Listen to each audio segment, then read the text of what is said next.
History Network show right here on 910 AM, the Superstation of Future Radio. I'm your host, Brother Michael Imhotep. It is Monday, June 7th, 2021, and we are live. It's been a very busy day.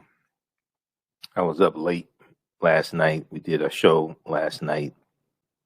Sunday, we're on for 2 hours. It's editing video. Then I had to take a couple naps today. It's just a busy day. And today's my 50th birthday as well. So I was responding to a lot of birthday wishes on social media. So thanks to all the birthday wishes as well. They're still coming in. Last I checked on Facebook, it was like over 200 just from the day. So, thanks for that. All right. I was contemplating whether I was going to do the show tonight or not, but I said, okay, I'll go ahead and do it. But I'll be in Atlanta.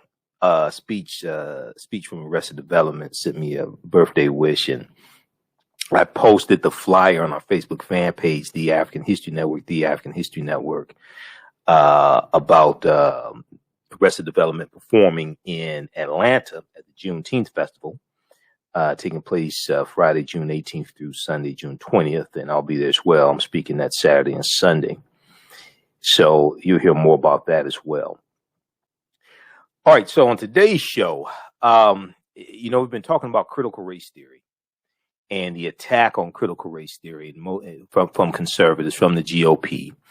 And most of them can't tell you what critical race theory is. It's just a catch-all for things that they don't like dealing with racism, teachings they don't like dealing with racism, etc. Well, on Thursday in Georgia, okay, that was Thursday, June 3rd in Georgia. Georgia school officials passed a resolution condemning critical race theory. Georgia's Education Board on Thursday, June 3rd, approved a resolution that says the United States and Georgia are not racist, and students should not be taught that racism or slavery are anything but deviations from the country's quote unquote authentic principles. Okay, they should not be taught that racism or slavery are anything but deviations from the country's quote unquote authentic founding principles. So we're gonna talk about this now. The resolution is not binding. There's no penalty behind it. It doesn't clearly define the teachings that they're talking about either. And there's no effort to teach critical race theory basically in schools, especially K through 12. That's something taught at the college level, graduate school level, and law schools. But once again, we see this attack, and along with this attack, we see in different states, they're trying to limit what can be taught about systemic racism, limit what can be taught about slavery, etc. Okay, so we're going to talk about that. Georgia Education Board passes resolution on critical race theory. And then also iconic actor Clarence Williams III. Most people probably knew him as Link from the Mod Squad. Okay, Link from the Mod Squad. And then also he played Prince's father in Purple Rain. Okay, he's passed away at age 81. So we'll talk some about Clarence Williams III as well. Okay, on the African History Network show, we focus on educating, empowering, and inspiring people of African descent throughout the diaspora and around the world. Because right now it's corrects wrong behavior. Oh, speaking of Prince, today's Prince's birthday also. We share the same birthday. Prince, myself, Dr. Ray Hagins, we all share the same birthday. On the African History Network show, we focus on educating, empowering, and inspiring people of African descent throughout the diaspora and around the world. Because right now it's corrects wrong behavior. What you do for yourself, what you do to yourself, and what you allow other people to do to you and get away with is based upon what you think about yourself. What you think about yourself is based upon what you have been taught about yourself. What you've been taught about yourself is based upon everything you've read, heard, and seen about yourself. So you control the radius of a man or woman's thoughts. You can control the circumference of his or her actions, because the mind can't do or teach what it doesn't know. Now, we deal with a number of different topics here. On the African History Network show, we deal with current events in history and politics, education, economic empowerment, entrepreneurship, relationships, love, sex, health issues, and much, much more. Sign up for our email newsletter. Text the word Kemet, K-E-M-E-T, to 22828 to sign up for our email newsletter. Text the word Kemet, K-E-M-E-T, to 22828 to sign up for our email newsletter. Also visit our website, AfricanHistoryNetwork.com, AfricanHistoryNetwork.com. Sign up for our email newsletter there as well. Now, you can still register for the 10-week online course. It's now 10 weeks. I had to add additional week. The 10-week online course that I teach on Saturdays, 12 noon to 2 p.m. Eastern Standard Time. Ancient Kemet, the Moors, and the Ma'afa, understanding the transatlantic slave trade, what they didn't teach you in school. Ancient Kemet, the Moors, and the Ma'afa, understanding the transatlantic slave trade, what they didn't teach you in school. We deal with thousands of years of history, and we deal with what led up to the transatlantic slave trade taking place. Our guest speaker on Saturday, June 12th, is going to be Dr. David Imhotep, author of the book, The First Americans Were Africans, Documented Evidence. So if you go to our website, AfricanHistoryNetwork.com, when you scroll down the page, you'll see the information for the class. Click right here to register. It takes you to the next page. Click on Enroll. As soon as you register, you can start watching the content. Its class is 54% off, so it's regularly $130. It's on sale $60 right now. And all the sessions, we do the classes live. All the sessions are recorded, so you can go back and watch them over and over again as well. Okay, you can go back and watch them over and over again. This is Ancient Kemet, the Moors, and the Ma'afa, understanding the transatlantic slave trade, what they didn't teach you in school. This is a 10-week online course that I teach, and we deal with thousands of years of history, and we deal with what led up to the transatlantic slave trade taking place also. So Dr. David Imhotep will talk about the premise of his book, The First Americans Were Africans, Documented Evidence. We're going to have a slideshow presentation as well. He'll deal with the archaeological evidence of the African presence. His book here. He'll deal with the archaeological evidence of an African presence dating back at least 51,700 years ago here in the land that we call the United States of America. And that is the Khoisan, who come from Southern Africa. They go all around the world. They're the short-statured Africans, ancestors to the Ainu and the Twa. They were here in this land before Native Americans even came into existence. We'll talk about how Native Americans came into existence. We'll deal with the evidence. And then he'll talk about his new book that'll be out maybe about a month or so, The First Americans Were Africans Revisited. So as soon as you register, you can start watching the content. You can watch last Saturday's class, and the class before that. We had Nubia Wardford, archaeologist Nubia Wardford, speak to our class a few weeks ago. She dealt with the origins of ancient Kush and the African queens of antiquity. And you'll be ready for Saturday, June 12th. It's going to blow you away. And for me, this past Saturday's class was fantastic. That's what students told me. That's not me saying it. That's what they told me. Okay, so I'm not trying to sound arrogant, but that's what they told me. But this class, June 12th, is going to be fantastic. All right, so we'll post a link here. You can register for it, and you can start watching the content. All right, I want to jump into this topic here, dealing with critical race theory. Also, if you'd like to stop for information, you can support the African History Network, $ the AHN Show through Cash App, $ the AHN Show through Cash App, also through PayPal, paypal.me/the AHN Show. So I saw this article a couple days ago from NBCnews.com, June 4th, NBCnews.com. We're going to go to clip 2, Shakita, from CBS Local. Georgia school officials condemn some teaching about race. Georgia school officials condemn some teaching about race. And this story was picked up by the Associated Press, but the Georgia's Education Board on Thursday, June 3rd, approved a resolution that says the United States and Georgia are not racist, and students should not be taught that racism or slavery are anything but deviations from the country's quote-unquote authentic founding principles, end quote. Now, to me, as a historian, this sounds like somebody who don't understand history, number one, okay? But the measure approved by an 11-2 vote was introduced amid a national reckoning with race that has prompted state legislatures in Republican-controlled states across the country to try to define what race-related ideas can be taught in public schools and colleges. I want to go to clip 2 quickly here before the break. Georgia Education Board passes resolution on critical race theory. This is from Fox 5 in Atlanta. Let's go to this clip. Or Atlanta CBS Local, I should say. Education's special meeting today, race discussions in the classroom. Board members voted on a resolution in response to a May letter from Governor Brian Kemp.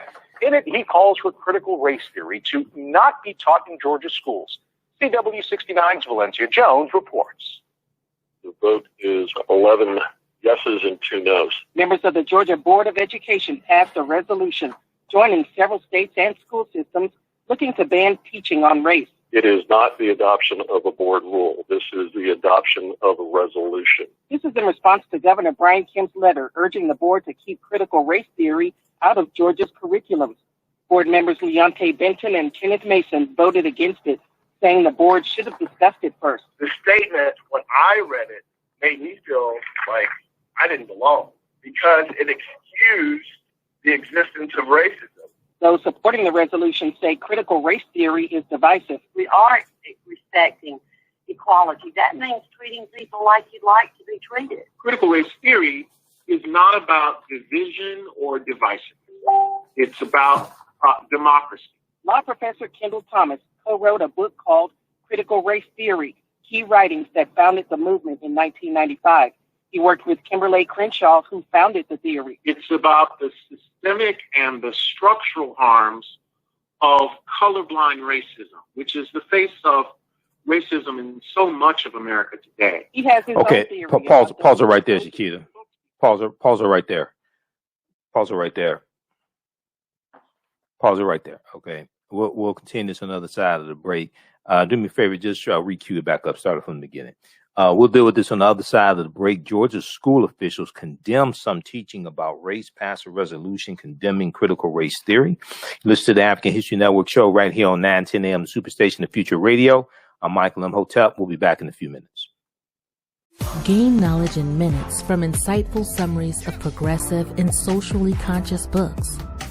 Blacklisted gives you access to curated content that'll satisfy your curiosity to learn and understand different perspectives. Empower yourself through inspirational and actionable ideas. It's easy to read or listen to on the go. Blacklisted. Empower yourself. Start your free trial today.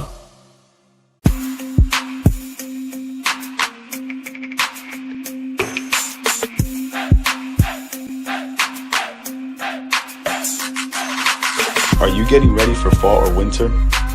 We have the solution for all seasonal clothing needs. Comedicwear.com is the go-to online source for Comedic African fashion and lifestyle products with a contemporary twist.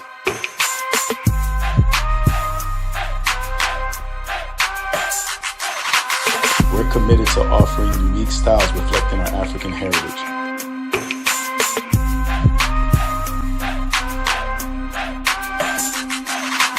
Comedicwear.com is inspired by ComedicScribes.com to influence our people in learning and showing pride. Please visit our website at ComedicWear.com.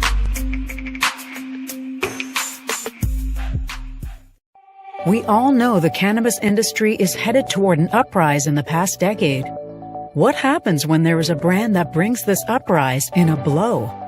The cannabis industry welcomes her uprise. Hustle her hemp.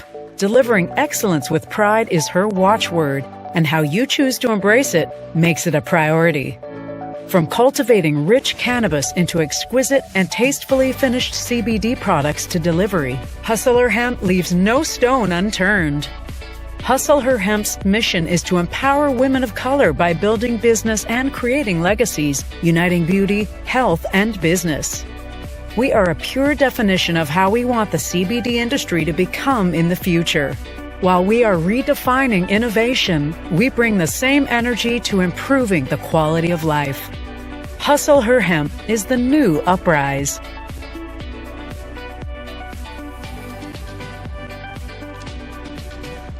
Hi, I'm Joel Wilson, President and CEO of JCW Computer Consulting LLC, a technology implementation firm with over 20 years of satisfying customers. We offer a full spectrum of industry top-tier branded services.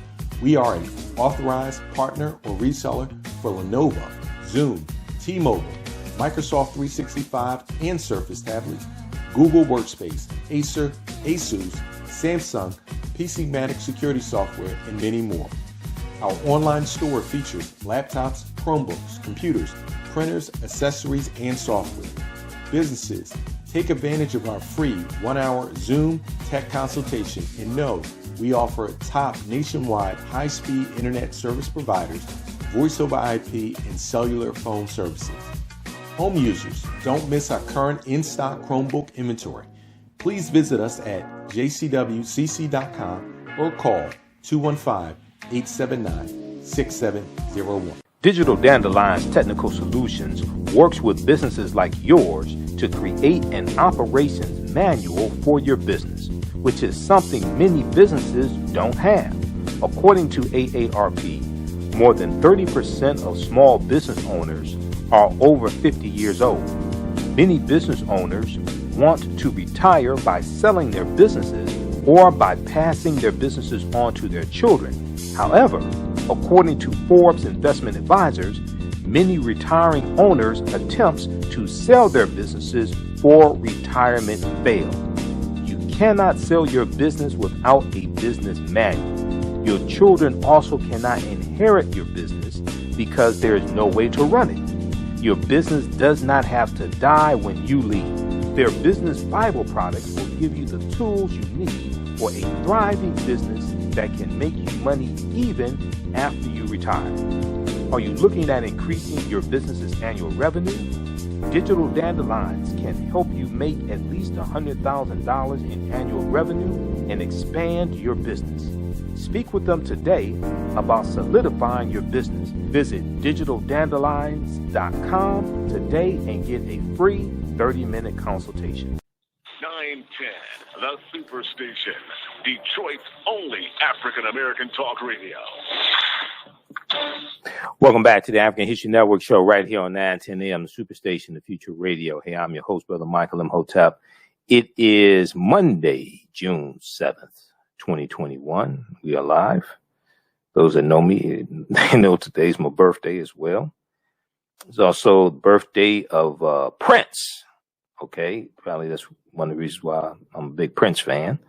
Prince Rogers Nelson, also one of my teachers, Dr. Ray Hagins. We're all Geminis. Okay, so right before the break, we were talking about the story out of Georgia. Now, it's important to note that Georgia has the largest Confederate monument in the country. Okay, Georgia has the largest Confederate monument in the country called Stone Mountain. All right, and Stone Mountain is a huge mountain in Georgia, and it has on the side of Stone Mountain are the carvings of General Robert E. Lee, Thomas Stonewall Jackson, and also Jefferson Davis. Jefferson Davis, who was the president of the Confederacy. So if you've never seen Stone Mountain, I'll be back in Atlanta June 18th through the 20th for the 9th annual Juneteenth Festival. Thousands of people will be there.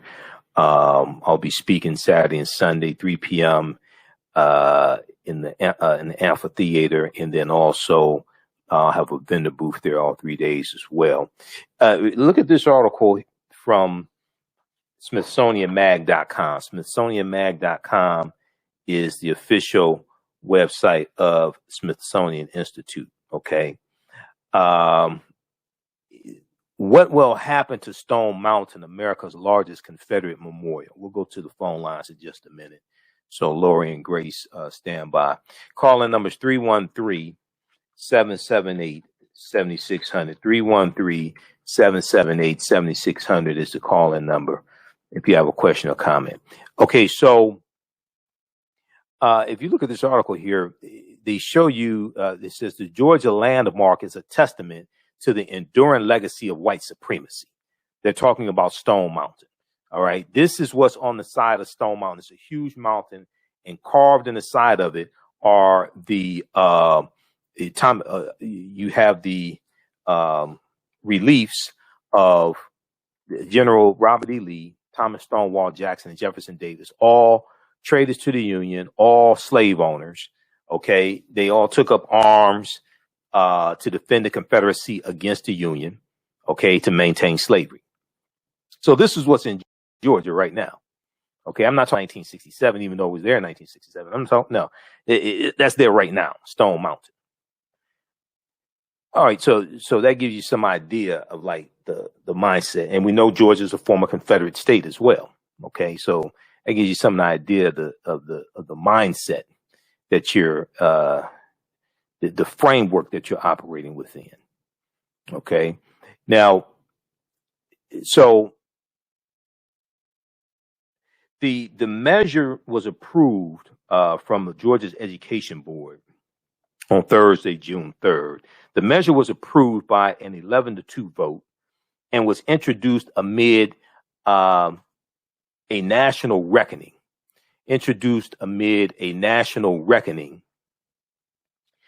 With race that has prompted state legislatures in Republican states across the country to try to define what race-related ideas can be taught in public schools and colleges. It also came on the heels of a letter that the Georgia governor, Brian Kemp, who stole the election from Stacey Abrams, Georgia Governor Brian Kemp, and he appoints the board members to the Georgia Education Board. He sent a letter last month in May 2021, encouraging them to take such action. Now, the resolution is symbolic. It doesn't institute penalties or things like that. However, you probably have a lot of African-American teachers, especially, who are uneasy and not sure what can be taught. They don't want to lose their jobs. Okay. The resolution is symbolic and does not impose restrictions on school districts or teachers, though it could lead to binding rules in the future. Now, board chair Scott Sweeney said this resolution does not prohibit anybody from teaching anything. This is a belief statement more so than anything else, or an affirmation. Okay, my question would be, what are you believing? What are you trying to affirm? Because if you think that racism, if your argument is that students should not be taught that racism or slavery are anything but deviations from the country's quote unquote authentic founding principles, well, the U.S. Constitution sanctions slavery. I mean, Article 1, Section 9, Clause 3 of the U.S. Constitution, known as the 3/5 Compromise, 1787, gave slaveholding states, Southern slaveholding states, an advantage in the House of Representatives and in the Electoral College. Article 1, Section 9, Clause 1 of the U.S. Constitution gave a 20-year window. It gave it extended or put off abolishing the international transatlantic slave trade for 20 years until 1808. Article 1, Section 9, Clause 1 of the U.S. Constitution tells you that the earliest that the international transatlantic slave trade could be abolished is 1808. Article 4, Section 2 lays the foundation for the Fugitive Slave Act of 1793 and 1850. These are founding documents. So when they make an asinine statement like this and say Georgia when they approve a resolution that says the U.S. and Georgia are, let me bring this back up here. They approve a resolution saying that the U.S. and Georgia are not racist and students should not be taught that racism or slavery are anything but deviations from the country's quote unquote authentic founding principles. Explain to me, what are the authentic founding principles when the U.S. Constitution sanctions slavery? Your own white woman couldn't even vote to 1920. What the hell are you talking about? If you're saying that slavery was a deviation from the country's authentic founding principles, you mean that y'all deviated for 246 years? Because that's how long slavery existed. You trying to say you had a 246-year deviation?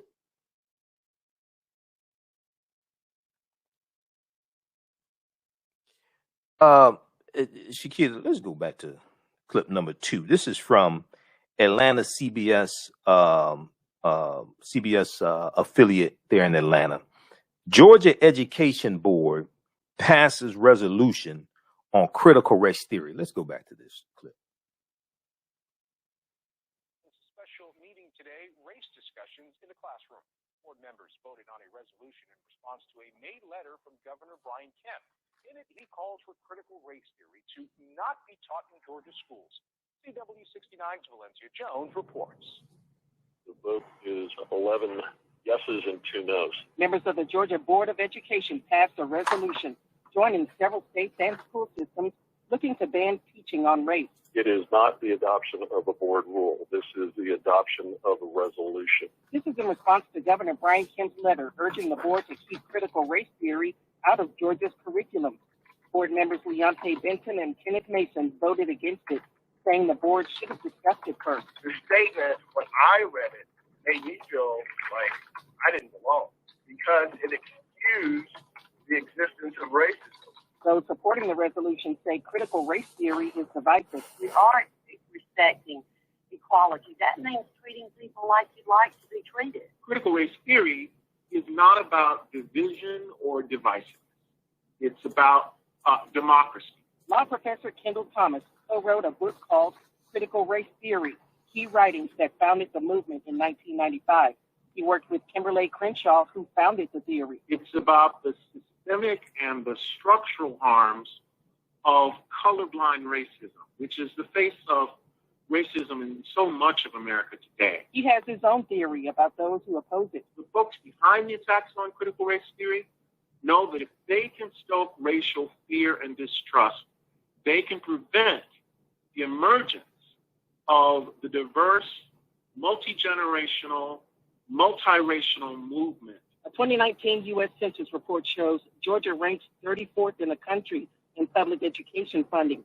That's close to $2,000 per student below the national average. Thomas says that should be the focus. This is just a diversionary tactic.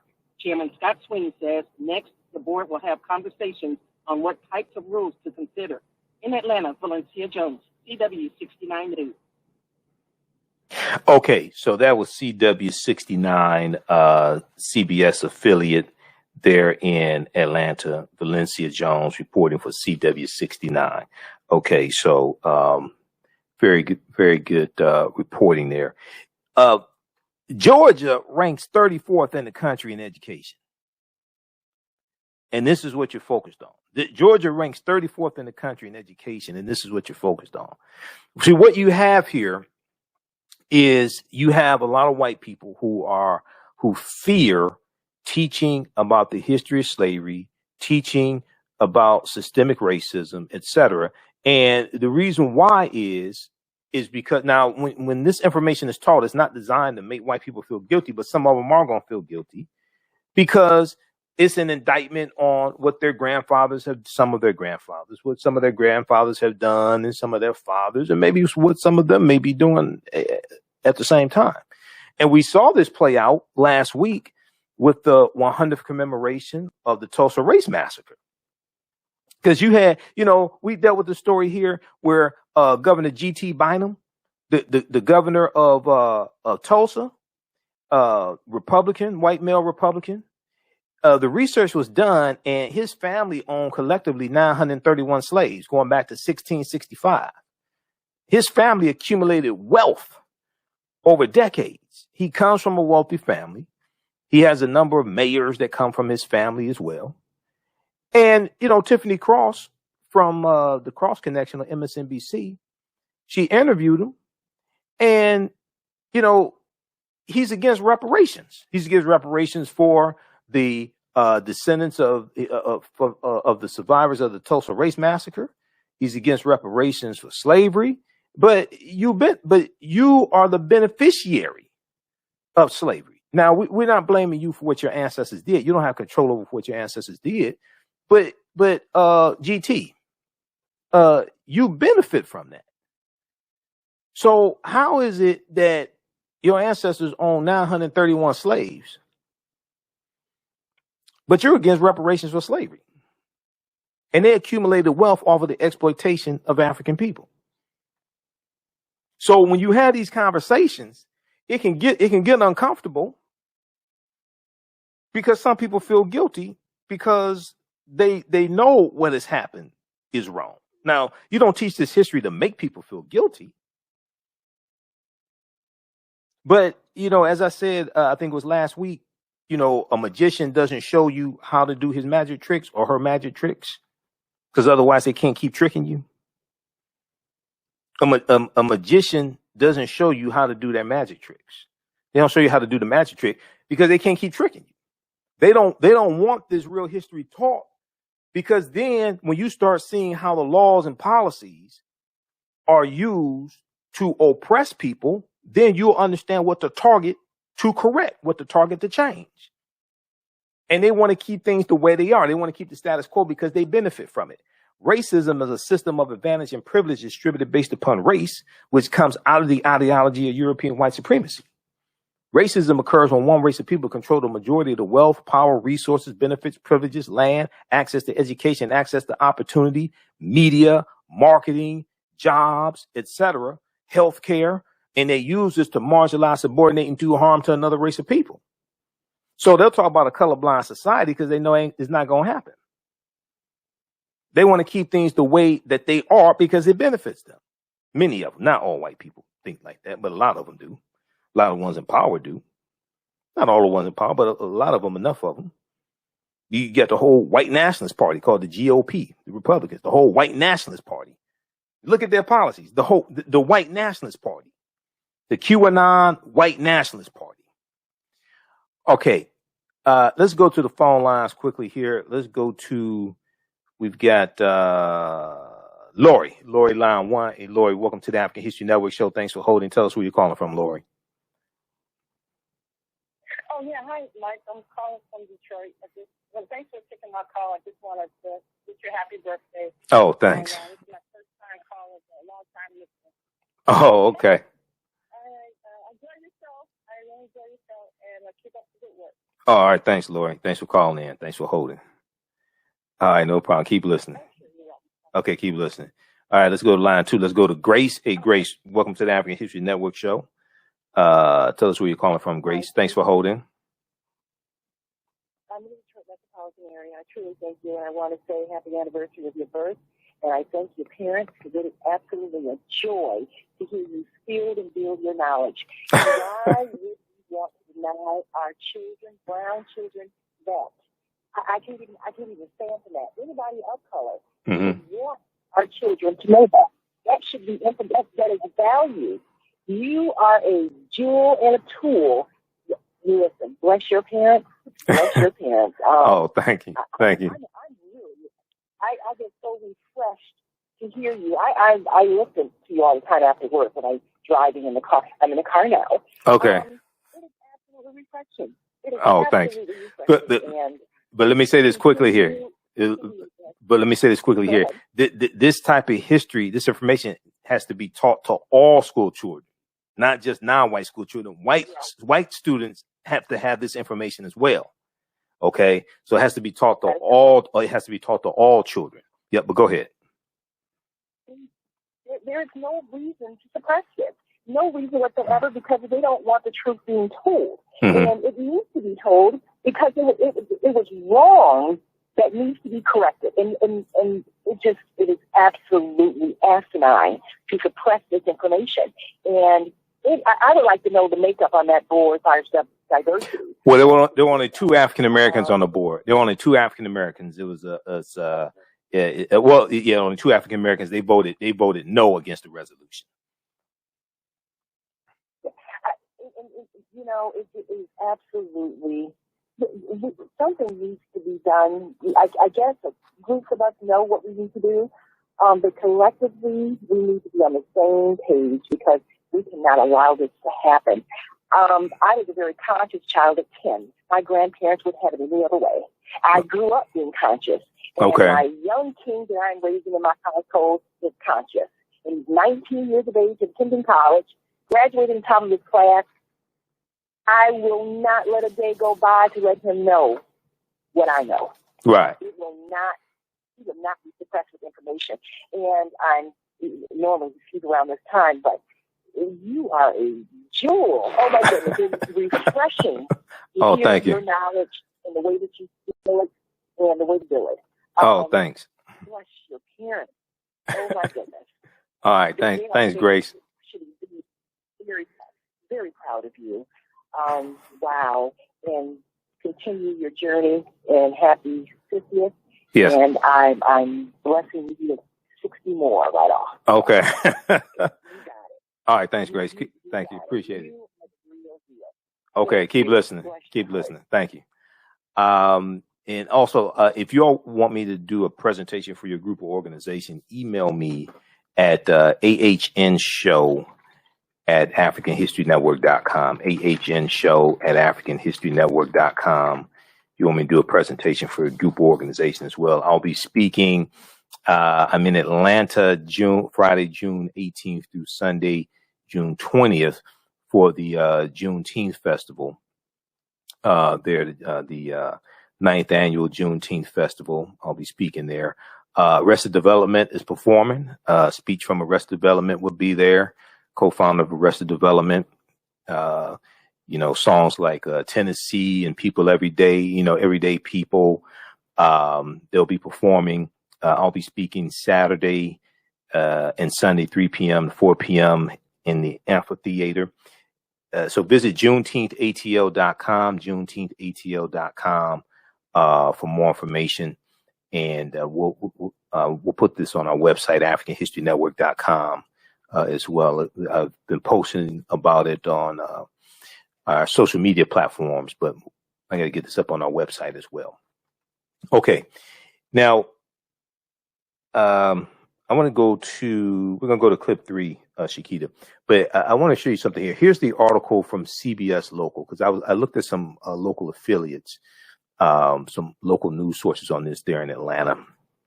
I read the article from NBC News. Atlanta Journal-Constitution has a story about this, but I looked at the piece from CW69 in Atlanta, but also Fox 5. But this is Atlanta. This is from CW69, CBS Local. In the article, it says Columbia University law professor Kendall Thomas, who you just heard in the clip, explaining what critical race theory is. He co-wrote a book called Critical Race Theory, Key Writings That Formed the Movement in 1995. Critical Race Theory, Key Writings That Formed the Movement. He said critical race theory is not about division or divisiveness. It's about democracy. Critical race theory is not about division or divisiveness. It's about democracy. Columbia University law professor Kendall Thomas works with Kimberly Crenshaw, who founded the theory, African-American sister, brilliant, who founded the theory, critical race theory. He said it's about the systemic and structural harms of colorblind racism, which is the face of racism in so much of America today. So you have some people who misunderstand Dr. King and haven't read any of Dr. King's writings, haven't read, so in my online class this past Saturday, I dropped some information on them that I don't think anybody knew. In 1949, when Dr. King was in a seminary, he wrote a paper dealing with the influence of the mystery religions on Christianity. He talked about Osiris, Isis, and Horus in the paper. It's at the Stanford, the King Institute at Stanford University, stanford.edu. So we went through and we're talking about it because, a lot of, when they go through the seminary, they take classes like on comparative religion. So they learn about Mithra and they learn about Offset and Asar, Heru, who the Greeks called Osiris, Isis, and Horus, the first Holy Trinity, all that. They learn about that. Now, some of them don't talk about that they learned about it, but they learn about that. Now, this is Dr. King in 1949 writing about Osiris, Isis, and Horus. How many black people knew about that in 1949? How many people knew that Dr. King wrote that? See, we haven't studied Dr. King. But let me go back to this here. So it's about the systemic and structural harms of colorblind racism, which is the face of racism in so much of America today. He said, Columbia University law professor Kendall Thomas said, he has his own theory about those who oppose it. He has his own theory about those who oppose critical race theory. So when you look at this, he's talking about systemic and structural harms of colorblind racism. So a lot of people think that Dr. King was advocating for a colorblind society. He was not advocating for a colorblind society. He was advocating for a society. First of all, he's talking about dismantling white supremacy. They talk about his speech, August 28th, 1963. That was renamed I Have a Dream, because that's not the original name of the speech. When you read the article that Clarence B. Jones, who was one of Dr. King's speechwriters, that he wrote for Washington Post, he talks about the origins of the speech and how the phrase I Have a Dream didn't appear in any of the drafts of the speech, because that's not what the speech was about. Originally, the name of the speech was called Normalcy Never Again.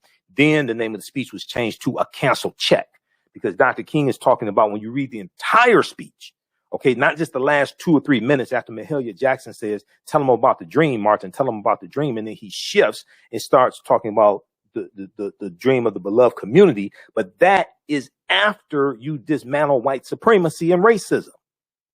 People don't want to talk about all that stuff he talked about before the speech, when he talked about fighting against police brutality and segregation and voter suppression and poverty and things like this, and holding America accountable for a promissory note that we were given 100 years prior in 1863 with the Emancipation Proclamation, even though that is not what freed the slaves, is the 13th Amendment. And he said, when we take the promissory note to the bank to deposit it, is marked insufficient funds. He's talking about dismantling white supremacy and racism. The beloved community is what happens afterward. People want to skip over dismantling white supremacy and racism and get to the dream with white children and black children holding hands. That's not what the speech was about. But to dismantle white supremacy, now you're dealing with the money. Because racism is a system of advantage and privilege distributed based upon race, which comes out of the ideology of European white supremacy. You're talking about dismantling racism and white supremacy, now you're dealing with the money. So you have a lot of people who deal with this myth of colorblindness, colorblind society. But colorblind society is problematic in itself, because what it's really saying, what it's really tacitly saying, like people say, oh, I don't see color, things like that, right? So you don't know how to color coordinate your clothes. You run through red lights. You just say you don't see color. See, color blindness, what it's tacitly saying is something is wrong with your color, so let's pretend like it doesn't exist. Because Dr. King was not advocating for a colorblind society. He was advocating for a society where black skin, dark skin did not have a taint. Dark skin was not a sin. Dark skin was not persecuted. He was not advocating for a colorblind society. Okay, he talked about being proud to be black, and black is beautiful, things like this. Okay, people try to take what he's saying and the beloved community and then translating that into a colorblind society, but you skip over dismantling white supremacy and racism. So Columbia University law professor Kendall Thomas said, quote, it's about the systemic and structural harms of colorblind racism, which is the face of racism in so much of America today, end quote. He has his own theory about those who oppose it.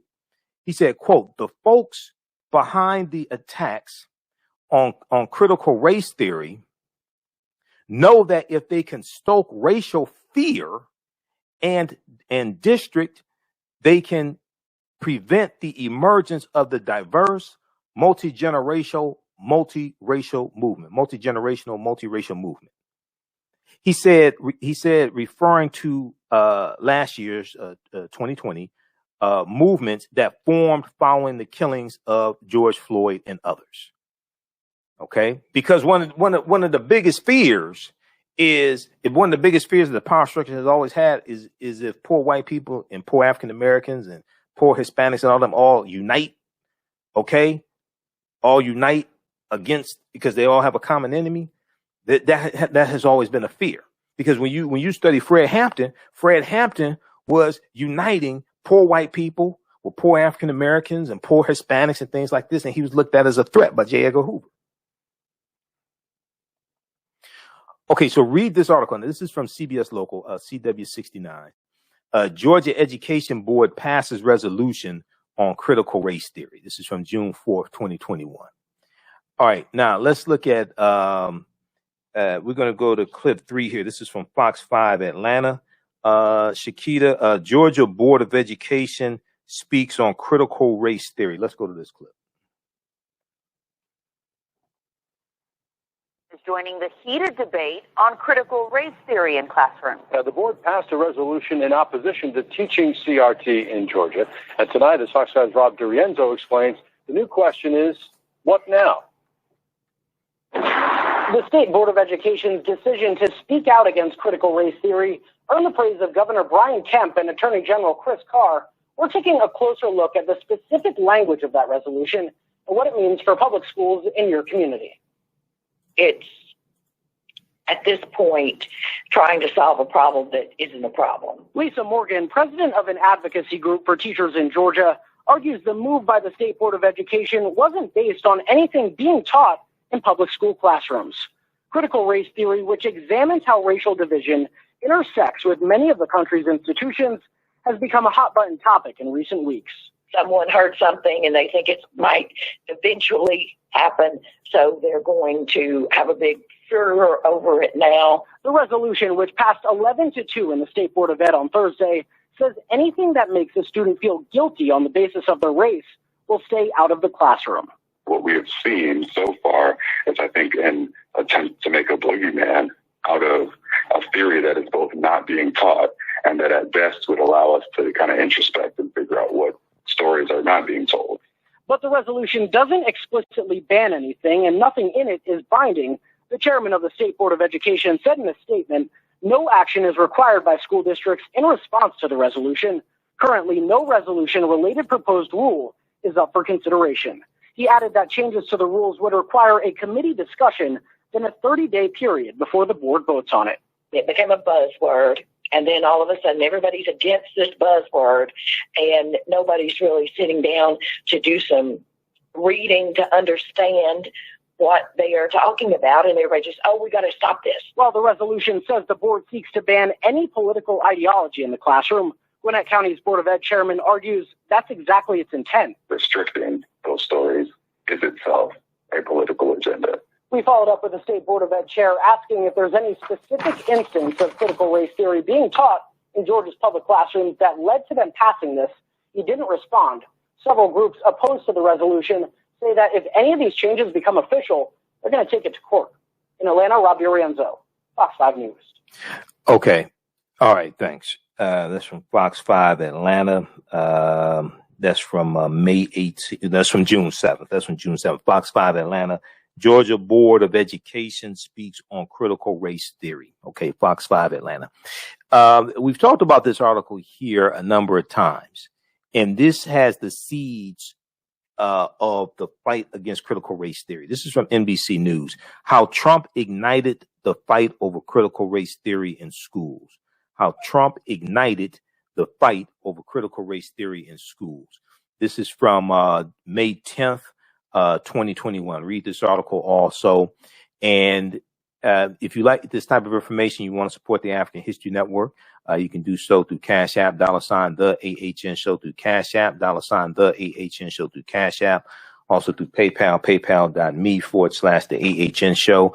As I said before, when you do it through Cash App, we have it up here on the screen, $ TheAHNShow. And then it'll show my name, Michael. It has my picture there. That's the real account. These other ones, these are fake African History Network accounts. I've already reported them to Cash App. They've been stealing money from us. So I've talked to people who said they sent money to the fake Cash App accounts. So you can contact Cash App, let them know that you sent money to a fake account, and they usually I've talked to them and they will refund your money. Okay, so you can reroute it to us if you like. Let's go quickly. We got time to squeeze in Jerome right quick. If not, we'll try to get Jerome. We got 30 seconds for Jerome. Is he still there, or Lorenzo, one of them? Yes. Hey, how you doing? I know you don't have a lot of time, but and I'd like for you to repeat your information so I can have some more questions for you later on. So Okay. I just have a question and a quick take on a possible solution. Going back to the 100-day address, when they used us by propping up two black people to say America is not a racist country. On the Democratic side, Vice President; on the Republican side, Tim Scott. They were saying different things. VP Kamala Harris, hold on, slow down. You got to go read her full statements. This is the mistake people made. I dealt with that extensively on this show, and I went through all of her statements, and I compared that to Tim Scott's statements. They're saying two entirely different things. This is the people are conflating the two. People they were not saying the same thing, and then when you look at the policies coming from the Biden administration dealing with systemic racism, many of those policies Republicans are against and are attacking, i.e. the $4 billion, in loan forgiveness for black farmers in the American Rescue Plan that no Republicans voted for. Call back tomorrow. We can discuss this tomorrow. You can email me. We got another show coming on, brother. I don't own the network. Email me at AHNShow@AfricanHistoryNetwork.com. AHNShow@AfricanHistoryNetwork.com. But you can call back tomorrow. We're here Monday through Friday, 11 p.m. to 12 midnight Eastern Standard Time. Call back tomorrow early in the show. We'll get you back on. Okay. Thanks for calling. All right. We're out of time here, right here on 910 a.m. Superstation WFDF. Those watching on Facebook and YouTube, keep watching. We're going to keep broadcasting for a few more minutes. Right now, it's correct wrong behavior. It's not over till we win. Wakanda forever. We'll talk to you tomorrow night. Peace.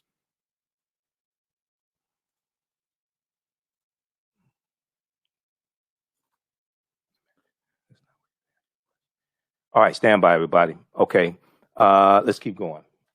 Let me see. I want to squeeze in this information here. I have more information on critical race theory, but we'll probably squeeze that in tomorrow. I had another clip, but we'll probably get to that tomorrow. I want to get to this information dealing with Clarence Williams III. Now, if you watch this show regularly, you know I went through extensively and dealt with the statements from Senator Tim Scott, because I watched the entire 15-minute speech that he delivered on behalf of the GOP, and I watched the entire 6 minute and 55-second interview that George Stephanopoulos did Thursday morning, April 29th, with Vice President Kamala Harris, and we went through all of her statements, because in her statement she deals with systemic racism as well, and calling out racism. The GOP don't want to deal with racism. Many of them are saying systemic racism doesn't exist. So you got to be very careful. You have to go through and read all of their statements. You have to be very careful on this, because if you look at the article here from the Washington Post that we've talked about a number of times here, what Tim Scott was saying when he said America is not a racist country, one of the things he's dealing with is critical race theory. This is one of the things that they're dealing with, because if the speech that he delivered is a blueprint for policies for the GOP. And then all you have to do is look at the policies that the GOP has been pushing since he delivered that speech Wednesday, August 28th. And what he was saying in that speech is reflective in their policies. But the most important thing that he said is not America's not a racist country is what he said directly after that. He said it's backwards to fight discrimination with different types of discrimination. He said it's backwards to fight discrimination with different types of discrimination, which deals with the attack not just on critical race theory, because there's another statement in that speech where he talked about children being made to feel superior or inferior, okay, something to the fact because of having white skin. This is the article right here. Okay, you got to do research. All right. This is from Washington Post, April 29th, 2021. Senator Tim Scott's comments on race ignite a fiery debate. Senator Tim Scott's comments on race ignite a fiery debate. Paragraph 3. He said, hear me clearly, America is not a racist country. People focus on that. You need to listen to the entire 15-minute speech. It's a blueprint of policies coming from the GOP, which will largely attack African Americans. The next thing he said is the most devastating thing in the entire speech. He said it's backwards to fight discrimination with different types of discrimination, and it's wrong to try to use our painful past to dishonestly shut down debates in the present. So when you deal with policies that address redlining, when you deal with policies that address historical structural inequities, the GOP is largely against that. They're against those policies. That's why they're attacking the $4 billion of loan forgiveness in the American Rescue Plan that heavily benefits African American farmers. That's why they're attacking it. Number one, none of the Republicans voted for the bill. No Republicans in the House of Representatives or U.S. Senate voted for the American Rescue Plan, the $1.9 trillion American Rescue Plan. None. Even though it greatly benefits Republicans in their states, in their districts that voted for them. None of them voted for the bill. So you had Senator Lindsey Graham of South Carolina, who said the bill, he said the $4 billion in loan forgiveness for African-American farmers and farmers of color, he said is racist. Okay. And he was crying because he said white farmers can't take advantage of it. He ain't saying anything when white farmers got almost $26 billion in 2020 from the Trump administration because of Trump's trade war with China.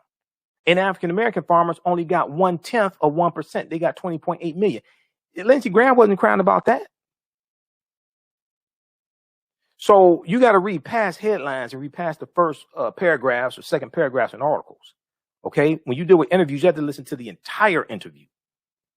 So you have this one here from Senator Tim Scott. Then there was the other one from Senator Tim Scott. There was an article from USA Today. Senator Tim Scott, and you can go to NBCnews.com. You can listen to the full interview. Senator Tim Scott said, quote, and 100 years ago, kids in classrooms were taught the color of their skin was their most important characteristic. 100 years ago, kids in classrooms were taught the color of their skin was their most important characteristic. And if they looked a certain way, they were inferior. Today, kids again are being taught that the color of their skin defines them. And if they look a certain way, they're an oppressor. This directly attacks critical race theory. This directly attacks teachings on systemic racism, things like this. Most Republicans, they don't want that information taught, and many of them are saying systemic racism doesn't exist, like Governor Ron DeSantis in Florida. He says systemic racism doesn't exist. Senator Lindsey Graham of South Carolina, the senior senator of South Carolina, said systemic racism doesn't exist. Well, if it doesn't exist, how do you address it?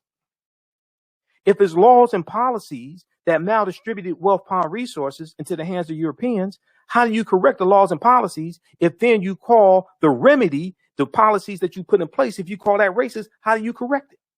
They don't want to correct it. And many of them don't even want to acknowledge that the problem exists.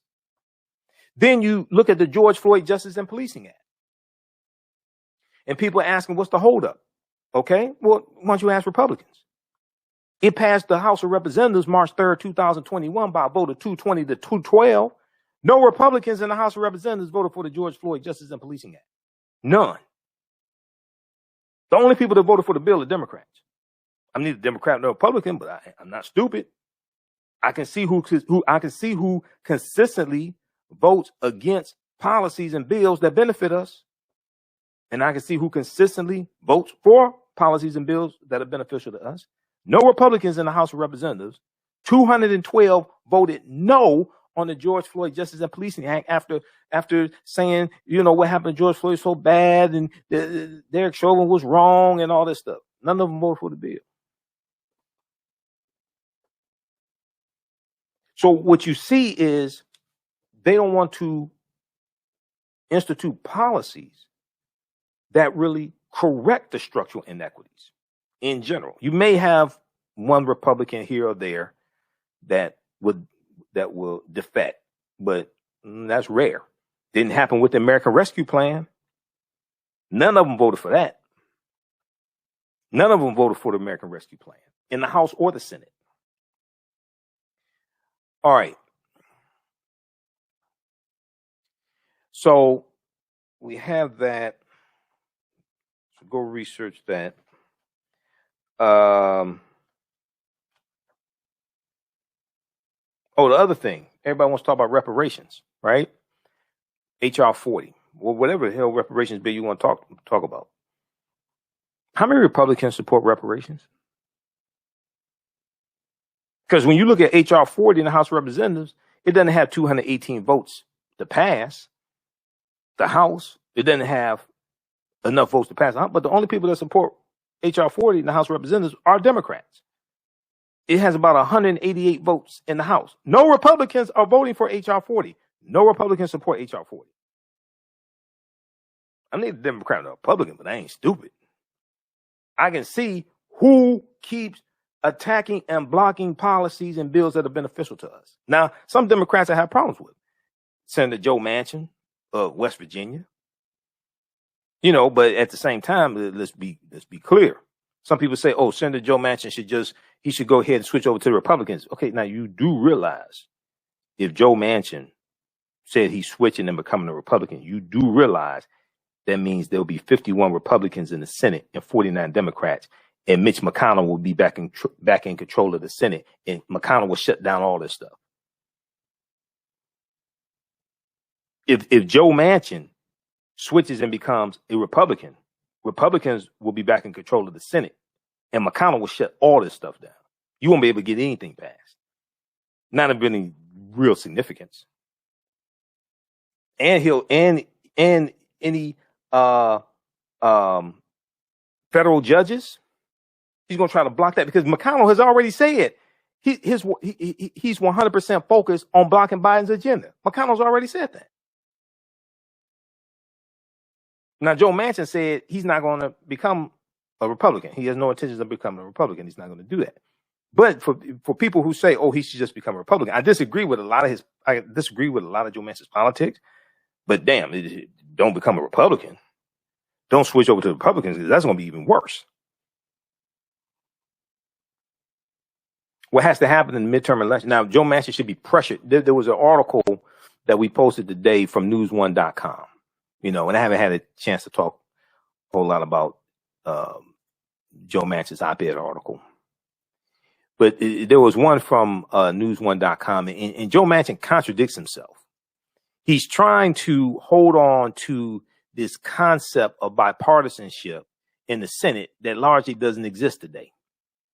Because you're dealing with a different Republican Party. You're dealing really with a white nationalist GOP. You're dealing with a different Republican Party than you were even 6-8 years ago because of Donald Trump. So there was a article here from news1.com that I posted today on our Facebook fan page, the African History Network. Okay, and see, Joe Manchin has said that HR 1, something in effect is not good for West Virginians, or he said it's divisive. He wants bipartisan support on it. Now, Joe Manchin voted for the $1.9 trillion American Rescue Plan. okay, that dealt with COVID-19. That didn't get any support from Republicans in the House or the Senate, but you voted for that. So how is it that you voted for the American Rescue Plan, which helps a lot of poor white people in West Virginia that voted for you? How is it that you voted for the American Rescue Plan and no Republicans in the House or the Senate voted for that bill? That wasn't bipartisan. But you are not going to vote for H.R. 1 because no Republicans support it. News One has this article from Anoa Changa. Joe Manchin's fixation on Republican validation ignores Black West Virginians. Because, see, I heard Joe Manchin, Garrick Hout of MSNBC interviewed Manchin last week. And Manchin was saying that it's H.R. 1 is it's not good for West Virginia or something to that effect. And I'm listening to him. And I'm like, how many Black people in West Virginia did you talk to? Because it sounds like you're just talking about white people in West Virginia. How many Black people did you talk to in West Virginia about H.R. 1? Okay, the For the People Act. I don't think he talked to many of them. If he did, maybe they were Trump supporters. So read this article here from, I don't have time to get into it. The Democratic senator from West Virginia penned an op-ed opposing democracy reform legislation, citing a lack of bipartisan support despite evidence of Republican coordination to pass voter suppression laws. Okay, you're dealing with the white nationalist party. All right, so read this article here from newsone.com.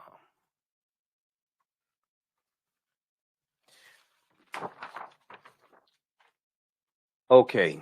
Hi, I'm Joel Wilson, President and CEO of JCW Computer Consulting LLC, a technology implementation firm with over 20 years of satisfying customers. We offer a full spectrum of industry top-tier branded services. We are an authorized partner or reseller for Lenovo, Zoom, T-Mobile, Microsoft 365 and Surface tablets, Google Workspace, Acer, Asus, Samsung, PCmatic security software, and many more. Our online store features laptops, Chromebooks, computers, printers, accessories, and software. Businesses, take advantage of our free 1-hour Zoom tech consultation and know we offer top nationwide high-speed internet service providers, voice over IP, and cellular phone services. Home users, don't miss our current in-stock Chromebook inventory. Please visit us at jcwcc.com or call 215-879-6701. With blackbusinesstee.com, the messages are clear and meaningful. Keep your business in the black and out of the red. Mind your black business, know your numbers, and plan strategically. Black Business Boss, lead your industry. Support black business, encourage, patronize, and uplift one another. BlackBusinessTea.com currently has products sold in Detroit, Atlanta, Chicago, and Los Angeles, with proceeds returned to the black community. They have a wide selection of hoodies, t-shirts, mugs, hats, sweatshirts that support black-owned businesses. Visit the website blackbusinesstee.com. That's blackbusinesstee.com. Let's go quickly here to Clarence Williams III. So we got the news yesterday that Clarence Williams III, and many people first saw him as Link on the Mod Squad. I remember watching reruns of the Mod Squad when I was a little kid. And also on the Spire Network. I don't know if they still show it, but I know a few years ago on the Spire Network, they showed the Mod Squad as well. Let me see. Do we have this up here? Okay, let me flip over. So a lot of people remember Clarence Williams III from Purple Rain. Okay, he played Prince's father in Purple Rain. Then he was also in the movie. He was also in the movie Hoodlum as well. Okay. He worked for Bugsy in the movie Hoodlum. Okay, so he's an iconic actor. Passed away at age 81 from colon cancer. There's an article from Variety, and I saw some different articles on this. This is one I can put my hands on right now. Clarence Williams III, the Mod Squad and Purple Rain star, dies at age 81. Clarence Williams III, the Mod Squad and Purple Rain star, dies at age 81. So he was an actor known for portraying Lincoln Hayes on the Mod Squad and Prince's Father in Purple Rain. He died on June 4th. Yeah, died on June 4th. He was 81. This article is from June 6th. Okay, died on June 4th. He was 81. And let me flip over here. Okay, now let's pull it back up. All right. Okay, so Clarence Williams III's management confirmed his death to Variety magazine, citing the cause as colon cancer. Now, Clarence Williams broke through in 1968 as one of the stars of the counterculture cop show, The Mod Squad. Also starring then unknown actors Peggy Lipton and Michael Cole. He was a mainstay of the series until its end in 1973 and went on to have a career in film, television, and theater spanning 4 decades. He portrayed Prince's father in the 1984 movie Purple Rain and had a recurring role as FBI agent Roger Hardy on the TV show Twin Peaks. He also had a long-running collaboration with director John Frankenheimer, playing Bobby Shy in 1986's 52 Pickup, Shaka in 1994's Against the Wall. He played the role of Archie in the 1997 TV movie George Wallace, and Merlin in 2000's Reindeer Games. They left out Hoodlum. Okay, he was in Hoodlum as well. And let me see if I can pull this up here.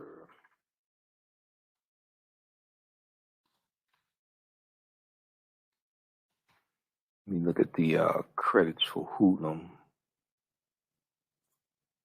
Bub Hewlett. He portrayed Bub Hewlett in Hoodlum. Okay, and he worked for Bugsy Siegel in the movie Hoodlum. Dutch Schultz in the movie Siegel. You had Lawrence Fishburne as Bumpy Johnson, Tim Roth as Dutch Schultz, Cicely Tyson as the Queen, Stephanie St. Clair. Vanessa Williams was in the movie as well as Francine Hughes. Fantastic movie, Hoodlum. Fantastic movie. Yeah, he was in Sugar Hill. Yep, he was in Sugar Hill as Wesley Snipes' father also. Okay, so because I looked at some of the credits, they left some of those things out, you know. But he was born in New York City on August 21st, 1939. Okay.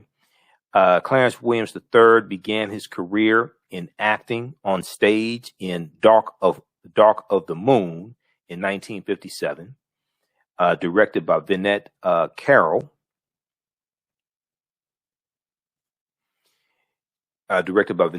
He also starred opposite Geraldine Page in The Great Outdoors on Broadway.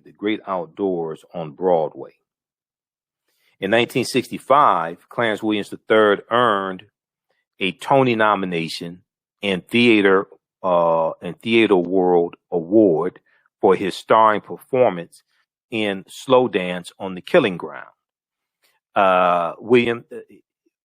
His other theater credits include co-starring with Maggie Smith in Tom Stoppard's Night and Day and leading Joseph Papp's King John at the Delacorte Theater. Now, his other credits include The General's Daughter, Sugar Hill, Half Baked, Deep Cover, because Deep Cover with Lawrence Fishburne also, Deep Cover. And then Hoolin with Lawrence Fishburne as well. The Brave, Happy Here and Now, The Legend of 1900, and Life. Now, more recently, Clarence Williams III appeared in Lee Daniels' The Butler in 2013 as the character Maynard. Now, Williams is survived by his sister Sandra Pugh, daughter Jamie Phillips, niece Suyin Shaw, S-U-Y-I-N, grandnephews Elliot Shaw and Essie Shaw, and grandniece Azaria Verdon. So we'll find out probably more information as well. We know right now colon cancer, but we'll probably find out more information about his life and, you know, funeral arrangements and things like that as well. He was 81, Clarence Williams III, brilliant actor, actor for decades. There was one from, I think it was Rolling Out. So I saw a whole lot of posts about this, Jet Magazine, and people showing different characters he portrayed and different things like this. Which one is this one here? Is this from Rolling Stone? Yeah, this is Rolling Stone. Okay, so there was article from Rolling Stones. I posted it on my personal page. Okay, yeah, so you got that from Rolling Stone on him, and they talk about the Mod Squad.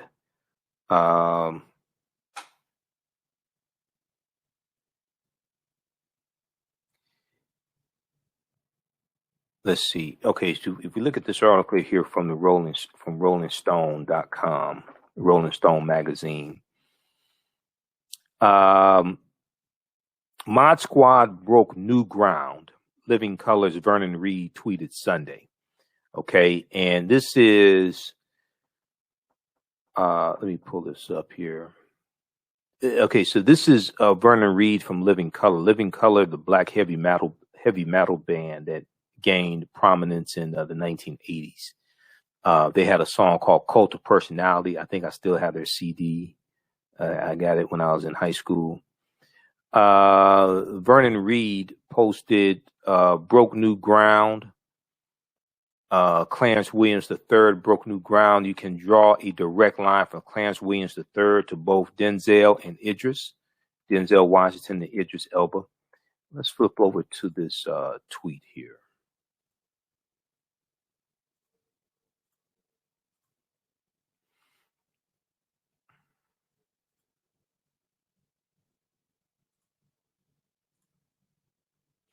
Okay, here we go.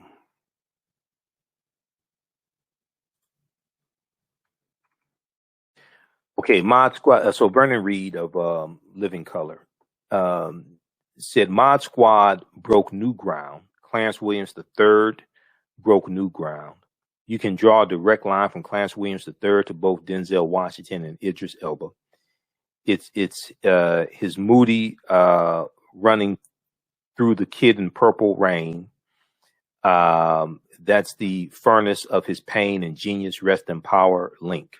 Okay, and he has the article from Hollywood Reporter announcing his passing.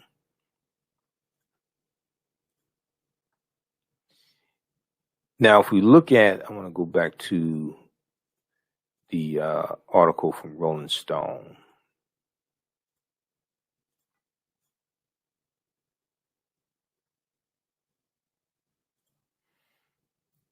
Let's see here.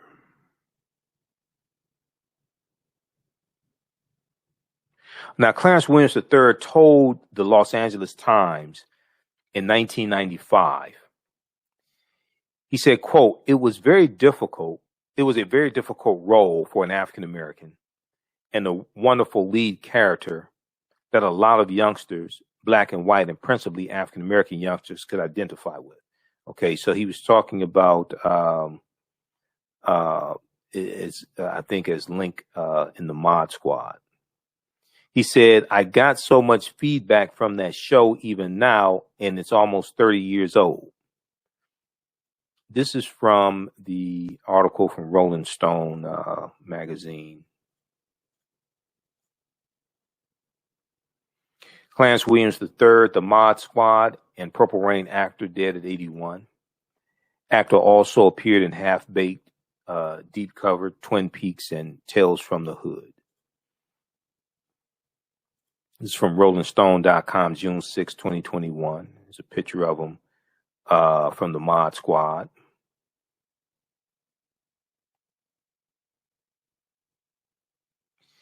So he said in an interview in 1995 with the Los Angeles Times, it was a very difficult role for an African American and a wonderful lead character that a lot of youngsters, black and white, and principally African American youngsters could identify with. I get so much feedback from that show even now, and it is almost 30 years old. It is almost 30 years old.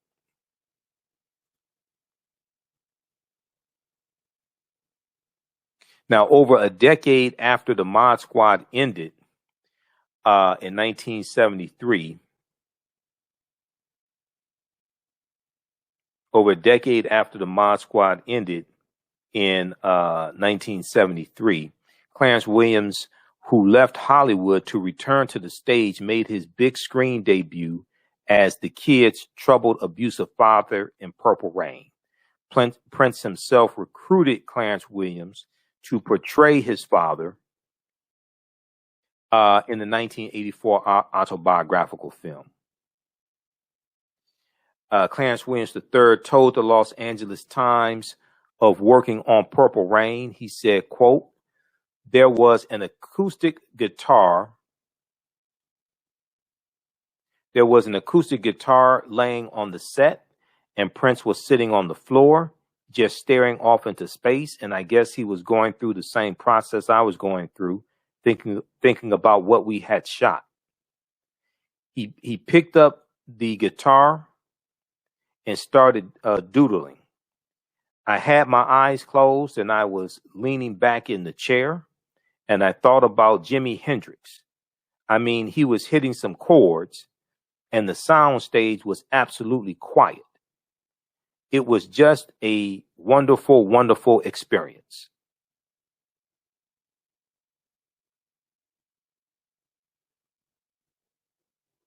Okay, so check out the rest of this here.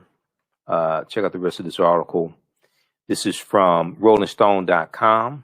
Clarence Williams III, the Mod Squad, and Purple Rain actor, dead at 81. This is from RollingStone.com. So, once again, today is Prince's birthday, June 7th, my birthday as well. And we're talking about the passing of Clarence Williams III, who portrayed Prince's father in the movie Purple Rain. All right, so rest in peace of Clarence Williams III. Now, I want to remind you that you can still register for the online course that I teach on Saturdays, 12 noon to 2 p.m. Eastern Standard Time, Ancient Kemet, the Moors, and the Ma'afa, Understanding the Transatlantic Slave Trade, what they didn't teach you in school. We deal with thousands of years of history, and we deal with what led up to the transatlantic slave trade taking place. We deal with ancient Africa, and we deal with the 800-year occupation of Europe by the Africans known as the Moors. And we deal with we deal with the teachings that the Moors took out of Europe. And I mean, take the teachings the Moors take out of Africa and take into Europe. And these teachers are going to bring Europe out of the Dark Ages. So the next class is Saturday, June 12th. And our guest speaker will be Dr. David Imhotep, author of the book, The First Americans Were Africans, Documented Evidence. So we have the information at our website, AfricanHistoryNetwork.com. We also have an event invite on our Facebook fan page, The African History Network. I'm going to post the link here. We do the classes live. All of the sessions are recorded. We do the classes live. All of the sessions are recorded. So you can go back and watch it over and over again. You'll even have access to the course even after the course is over with. You can still watch the course. So as soon as you register, you can watch the class we just did this past Saturday. I just posted the link here. The class is 54% off. It's regularly $130. It's on sale now $60 because we were about halfway through the class. If you go to our website, AfricanHistoryNetwork.com, right on the home page, we have the information for right on the home page. We have the information for the class. So you scroll down, you see the information for our radio show. We're here 6 days a week, and we have the flyer here for Dr. David Imhotep. He's going to do a presentation for our class. Click right here to register here. It takes you to the next page and click on enroll. As soon as you enroll, you can start watching content you can watch from around the world.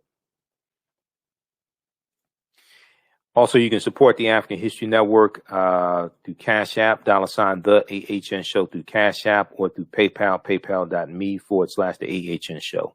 So this helps us keep doing the research, stay on the air, keep broadcasting. We're 6 days a week. Monday through Friday, 11 p.m. to 12 midnight Eastern Standard Time, and Sundays, 9 p.m. to 11 p.m. Eastern Standard Time. This helps us keep doing the research, stay on the air, keep broadcasting, finance the show, and help me get to and from Atlanta, speaking in Atlanta for the Juneteenth Festival. So if you do it through Cash App, be sure to do $ TheAHNShow, SHOW. $TheAHNShow, SHOW. You see we have the real Cash App account here, our Cash App account.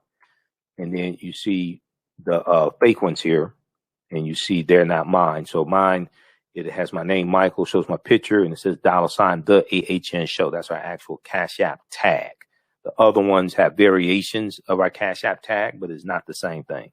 Those are fake ones. So if you donated, if you sent money before to those fake ones, let Cash App know and ask them to refund your money to you. All right, we have to get out of here. Remember, at the African History Network, we focus on educating, empowering, and inspiring people of African descent throughout the diaspora and around the world, because right now it's correct wrong behavior. It's not over till we win. Wakanda forever. And we'll talk to you tomorrow night. Peace. Gain knowledge in minutes from insightful summaries of progressive and socially conscious books. Blacklisted gives you access to curated content that'll satisfy your curiosity to learn and understand different perspectives. Empower yourself through inspirational and actionable ideas. It's easy to read or listen to on the go. Blacklisted. Empower yourself. Start your free trial today.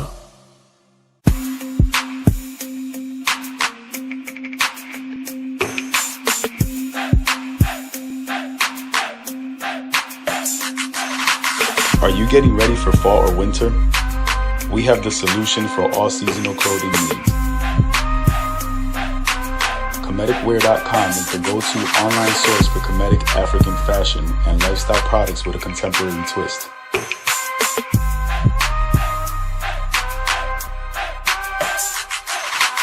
We're committed to offering unique styles reflecting our African heritage.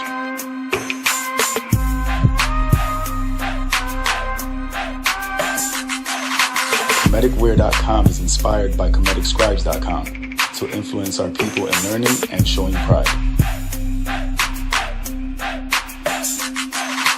Please visit our website at ComedicWear.com.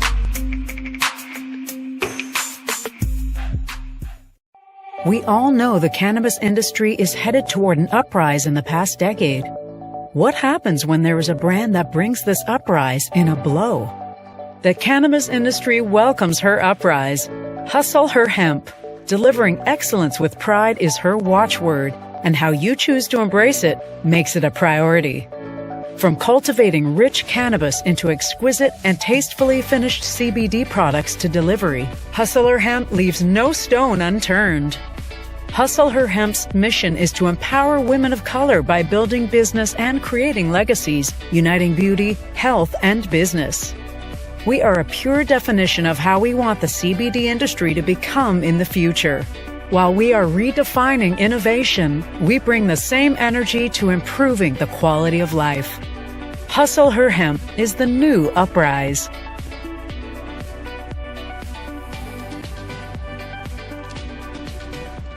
Hi, I'm Joel Wilson, President and CEO of JCW Computer Consulting LLC, a technology implementation firm with over 20 years of satisfying customers. We offer a full spectrum of industry top-tier branded services. We are an authorized partner or reseller for Lenovo, Zoom, T-Mobile, Microsoft 365 and Surface tablets, Google Workspace, Acer, Asus, Samsung, PCmatic security software, and many more. Our online store features laptops, Chromebooks, computers, printers, accessories, and software. Businesses, take advantage of our free 1-hour Zoom tech consultation and know we offer top nationwide high-speed internet service providers, voice over IP, and cellular phone services. Home users, don't miss our current in-stock Chromebook inventory. Please visit us at jcwcc.com or call 215-879-6701. Digital Dandelion's Technical Solutions works with businesses like yours to create an operations manual for your business, which is something many businesses don't have. According to AARP, more than 30% of small business owners are over 50 years old. Many business owners want to retire by selling their businesses or by passing their businesses on to their children. However, according to Forbes Investment Advisors, many retiring owners' attempts to sell their businesses for retirement fail. You cannot sell your business without a business manual. Your children also cannot inherit your business because there is no way to run it. Your business does not have to die when you leave.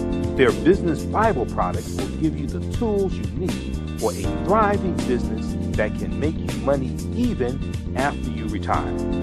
Are you looking at increasing your business's annual revenue? Digital Dandelions can help you make at least $100,000 in annual revenue and expand your business. Speak with them today about solidifying your business. Visit digitaldandelions.com today and get a free 30-minute consultation. Hi, I'm Joel Wilson, President and CEO of JCW Computer Consulting LLC, a technology implementation firm with over 20 years of satisfying customers. We offer a full spectrum of industry top-tier branded services. We are an authorized partner or reseller for Lenovo, Zoom, T-Mobile, Microsoft 365 and Surface tablets, Google Workspace, Acer, Asus, Samsung, PCmatic security software, and many more. Our online store features laptops, Chromebooks, computers, printers, accessories, and software. Businesses, take advantage of our free 1-hour Zoom tech consultation and know we offer top nationwide high-speed internet service providers, voice over IP, and cellular phone services. Home users, don't miss